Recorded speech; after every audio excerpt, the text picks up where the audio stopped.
Film ini dimulai dengan penampakan sepasang muda-mudi yang tidak halal yang berpura-pura memainkan sebuah peran suami istri yang kini tengah berjalan menuju ke rumah orang tua si pria ini. Nah, di sini ada yang tahu nggak siapa nama dari Mbak cantik yang satu ini? Ayo, siapa jenengnya? Ya, dia ini adalah Kana Yume, salah satu artis yang memiliki mata yang nakal, matanya belok, rek. Yang seneng moto belok mesti seneng na artis iki, rek. Dan sekaligus dia ini adalah artis yang kalau main itu ya, meskipun sedang dalam keadaan musim kemarau gitu, tapi rasanya seperti musim hujan. Kenapa? Karena semua tempatnya itu jadi basah, rek. Kasur, lantai, tembok, semua itu jadi basah. Kayak kebanjiran gitu loh ya, dari sumber mata air yang tidak disangka-sangka. Nah, cowok di sampingnya ini adalah suaminya yang bernama Satoshi, dan yang satu lagi adalah ayah Satoshi alias mertua Kana. Nah, ceritanya mereka ini sudah menikah selama 3 tahun dan belum memiliki seorang anak. Dan mereka ini sekarang tengah berniat pindah dan tinggal bersama ayahnya Satoshi. Karena ibunya telah meninggal beberapa bulan yang lalu, rek. Sehingga karena Satoshi ini nggak tega melihat ayahnya ini hidup sendirian, kan dia ini sudah tua toh, takutnya ada apa-apa gitu. Sehingga mereka kemudian memutuskan untuk tinggal di sini sembari mengurus ayahnya. Padahal ayahnya sendiri sih nggak menginginkan hal itu, karena dia nggak ingin merepotkan kehidupan anak dan juga menantunya tersebut. Karena bisa dibilang ayahnya ini adalah orang yang mandiri gitu, mandi sendiri, makan sendiri, minum sendiri, tidur bareng-bareng tapi.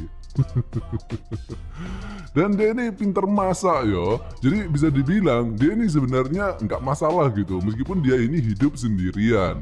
Dan ternyata benar saja, nggak perlu menunggu lama-lama, rek, alias besoknya terlihat kalau Satoshi dan ayahnya ini sekarang aja sudah bertengkar. Ayahnya ini memarahi Satoshi karena dia ini nggak bisa apa-apa. Disuruh belanja nggak bisa, bersih-bersih rumah nggak ngerti, main ML kalah terus, main pepeng shot nggak kena-kena, ngertinya minta give alok terus. Sehingga ayahnya ini justru tambah pusing gitu dengan keberadaan anaknya di rumah ini. Sementara Kana nggak bisa berbuat apa-apa melihat kejadian itu dan hanya bisa mendoakan yang terbaik untuk mereka berdua. Jadi kok sinetron gitu. Dan film ini pun dimulai. Sumbangan pipet moro tuwo. Dan ternyata doa Kana tadi mujarab yore.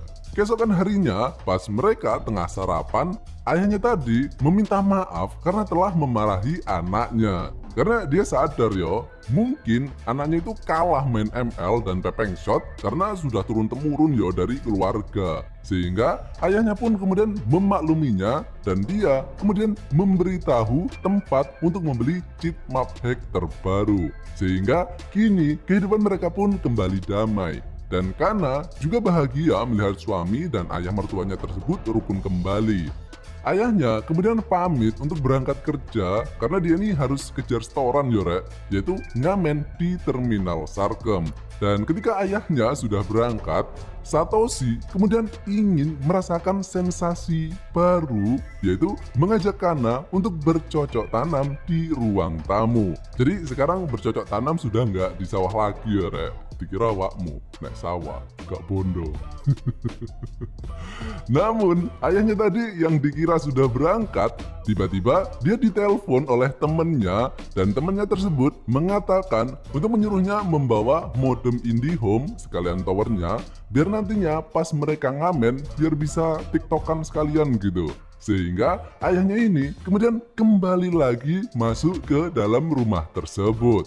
Dan di sini dia kemudian mendengar suara celepak-celepok dari dalam rumah. Ayahnya ini pun kemudian mencoba melihatnya, tapi ternyata sudah selesai, Rek. Dan di sini ia kemudian mengetahui kalau anaknya ini memiliki performa yang buruk yo. Sehingga terlihat kalau Kana tidak terlalu puas dengan hasil karya suaminya. Keesokan harinya, Kana yang masuk ke dalam kamar ayahnya untuk membersihkan kamarnya, dan di sini ayahnya kemudian mengatakan kalau kemarin ia telah melihat adegan penggenjotan mereka. Dan ayahnya melihat kalau Kana ini terlihat begitu sedih yo dengan nafkah batin yang diberikan oleh suaminya. Sehingga ayah mertuanya ini kemudian menawarkan untuk mengajari bagaimana cara menjadi petani sejahtera. Ya meskipun dengan dipaksa sih. Namun, setelah kejadian itu, Kana tidak memberitahukan kejadian pemaksaan tersebut kepada suaminya. Sehingga kejadian itu pun kembali terulang. Berapa kali dah itu? Entahlah, pokoknya film ini berdurasi 2 jam, rek. Ya cukuplah untuk menteklokkan dengkul kalian, yo.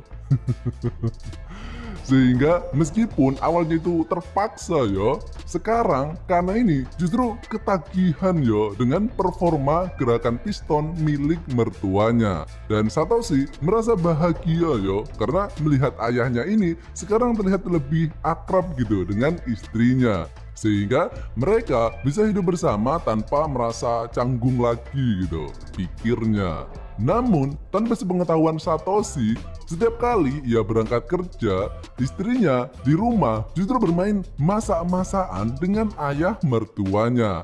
Yang awalnya sih emang beneran mau masak makanan yo. Tapi akhirnya yang dimasak juga adalah ikan anget milik Kana. Dan kejadian tidak terpuji itu pun terus berlanjut untuk waktu yang sangat lama.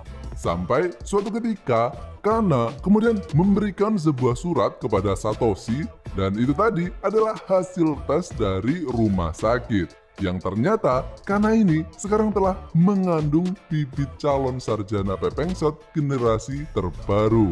Dan Satoshi terlihat begitu bahagia yo mendengar berita tersebut. Sementara Kana sendiri terlihat begitu lega karena kelakuan bejatnya nggak ketahuan. Dan ayahnya terlihat begitu bangga yo dengan hasil karyanya dan juga dengan kebodohan anaknya. Dan film busuk ini pun berakhir.